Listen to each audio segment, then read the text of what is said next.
Well, good morning, and thank you to Mike and to Anthony for talking so much about Twitter.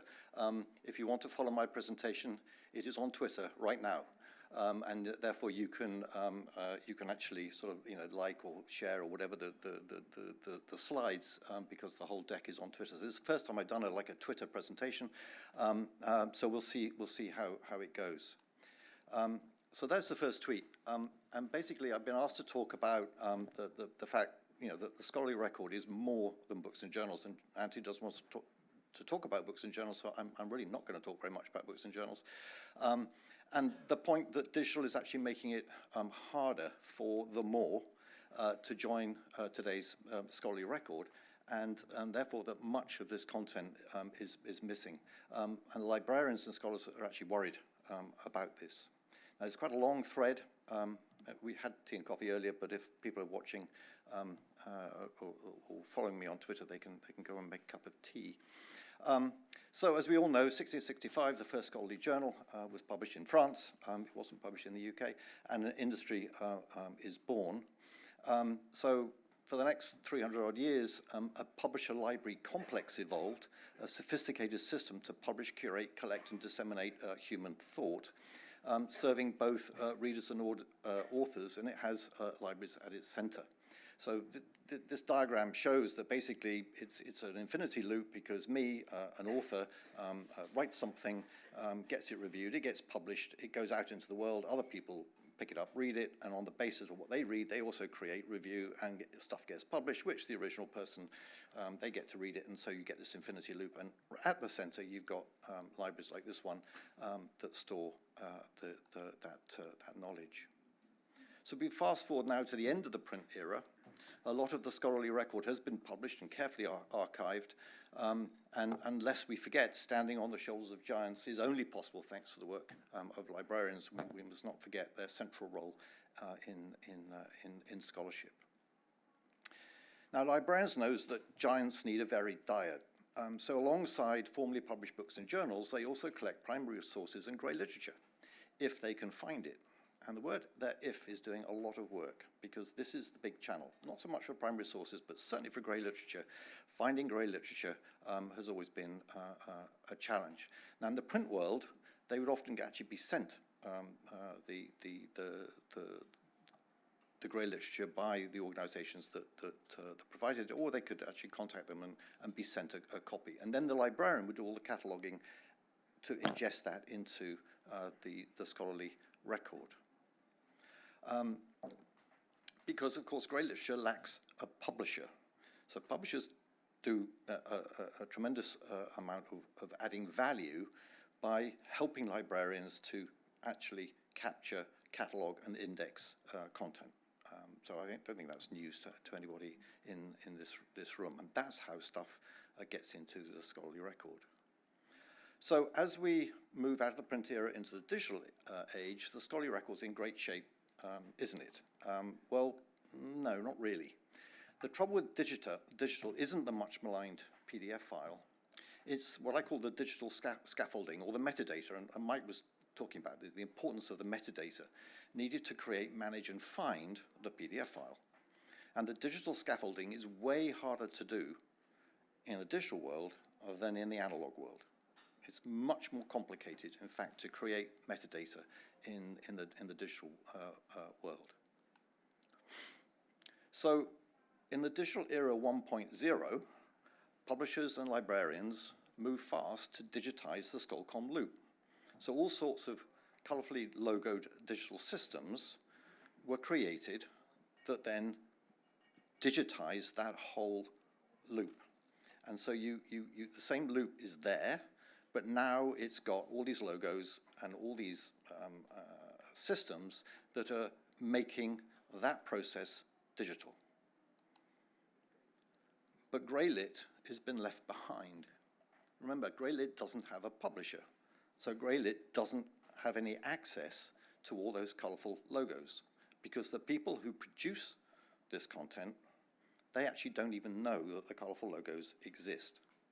Okay, so we're talking here about IGOs, we're talking about NGOs, we're talking about think tanks, we're talking about research centers at universities, and they produce their reports, they produce their papers, and they bung them on their websites, and they have no idea that they ought to be doing the metadata at the same time, which means this content becomes harder for librarians to find and catalogue. It's harder now for this content to become part of the scholarly record. And in fact, it's being excluded from the scholarly record in effect because these systems become a bouncer, rejecting the content because it can't get into the scholarly record. It can't get into Google Scholar. It can't get into the specialized ANI services.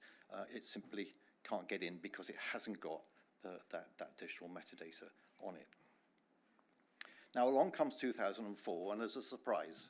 It's not this surprise when Greece won the football European Championship, so I just want to mark the fact that Greece did win it. It was a big surprise for everybody, and it was fantastic that they did. Now, I was thinking about, in fact, Web 2.0. Web 2.0 creates a huge revolution, and it's the revolution of user-generated content. And it's chaotic, and it's creative, and this wonderful word is contumacious, which means stubbornly or willfully disobedient to authority. But what's that got to do with Scholcom and the scholarly record? Surely academics won't publish on social media. And I remember back in 2004, when social media was coming out, there was this idea, no way will scholars publish on social media. They'll still publish in their books and journals.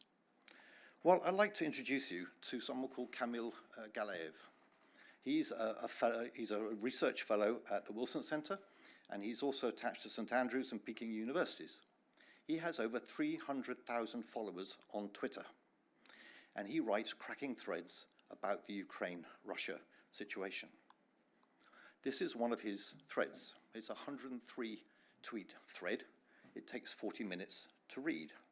It is packed with links, references, and citations, just like a working paper or a preprint, except he chose to publish his paper as a tweet thread. This work is not available in any other form. And he's got a series of 3 here, one on the North Korea, one on Imperial Reboot, and the National Divorce. He's published the first 2. The third is yet to come out. Now can I introduce you to Professor Chris Gray. He's at Royal Holloway, used to be at Warwick and Cambridge, and he got his PhD at Manchester. He produces a weekly blog about Brexit. And he's been doing this since 2016, and some of the posts are very long. He's racked up nearly 7 million views on his blog. And I predict that this will become one of the most important primary sources for studying the history of Brexit. And Brexit will be a history that will be studied for many, many years, I'm sure. It's only available on the Blogspot platform. And in fact, about 6 months ago, he was wondering whether he should move it off this platform and onto a different blogging platform. I wonder how many libraries have got this in their catalog system. I wonder how many libraries have got this archived. Probably none. But this is vital content if you want to understand Brexit. Or how about the IPCC, Intergovernmental Panel on Climate Change? Obviously, they've been in the news this week because they've released the 3rd report in their 6th assessment cycle. Its 207 authors are led by chairs and teams based at Imperial and Ahmedabad universities. Until 2014, IPCC published their main reports as books, formally with a publisher. Now they simply release them on their website as grey literature. What was formal is now grey. What was easy to collect is now hard. What should be in the scholarly record is now missing. And the other thing interesting to note about this, they publish 2 things every time they put out a report. They put out a huge, great big report, and they also put out a summary for policymakers. It's the summary for policymakers that actually drives change, because that's the piece that the policymakers actually read. And that has never been handled by a publisher. It's only ever come out as grey literature. And then there's the stuff that doesn't involve prose or even academics. And guess what? Everyone in the room has contributed to this. This is the Tomtom traffic index. It's really important if you want to study climate or urban planning or post-COVID social change. It gathers the data of all the Tomtom navigation systems so you can see how the traffic patterns are changing in cities around the world. This is sitting on the Tomtom website. And I would challenge any library to say that they've got this in their catalog system, or that you can discover it in Google Scholar, for example. And what about this? Back to IPCC. Now, they put out projections for sea level rise. It's a great big data set. And you think you might expect to find this data set and the maps on their website. Well, you'd be wrong. It's not there. For some reason, it's on NASA's website, which seems completely obvious. But NASA have actually built an interactive tool that sits on top of this data, and so you can go in and you can play with sea level projections depending on which match the IPCC scenarios.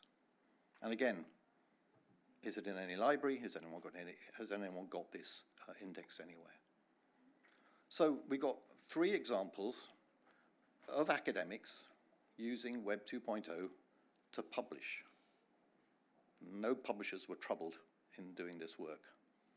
We've got 5 examples of scholarly content that is not in the scholarly record.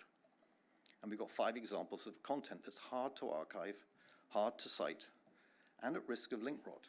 Link rot is a major problem in this space. And this is just the tip of an iceberg, because the amount of content in this space is huge. And one thing is very clear: we're going to need a bigger library to store all this content. But how to capture all this wild content? I was amazed to discover this photograph. I had no idea the horses were once used to pull harvesters. But combine harvesting, which is not just the business of harvesting, but actually then processing what you've harvested so that you've got something that's useful. That's what a combine harvester does. And right at I would say today, we're at the horse and harvest stage of combine information harvesting. We're really at the beginning of doing that, and that's what as Anthony was saying, what I'm now doing at Coherent Digital. We've already assembled 3.2 million items of the sorts of content that I've just been talking to you about from 7,500 organizations on a platform called Policy Commons. We've added the metadata that's needed to get past the bouncer and get this content into the scholarly record. Policy Commons is now being crawled by Google Scholar, which means that this content is beginning to be discovered by scholars, even if they don't use the Policy Commons platform. Bearing in mind that we've done this, Policy Commons went live, came out of beta a year ago. So we've harvested this much content in just over a year. And in fact, all the 5 items that I mentioned in this thread are available on Policy Commons. And if you click that link, you'll be able to see a list of those items. But we need help. We can't do all of this by ourselves, and we invite you to join our network. You will know of organizations with wild content that needs to be brought into the scholarly record, and we're ready to help you when you're ready. So please, if you've got organizations that we haven't yet captured in Policy Commons, do let us know, and we can work with you to capture that content and bring it into the scholarly record. So thank you very much. Thank you so much, Toby.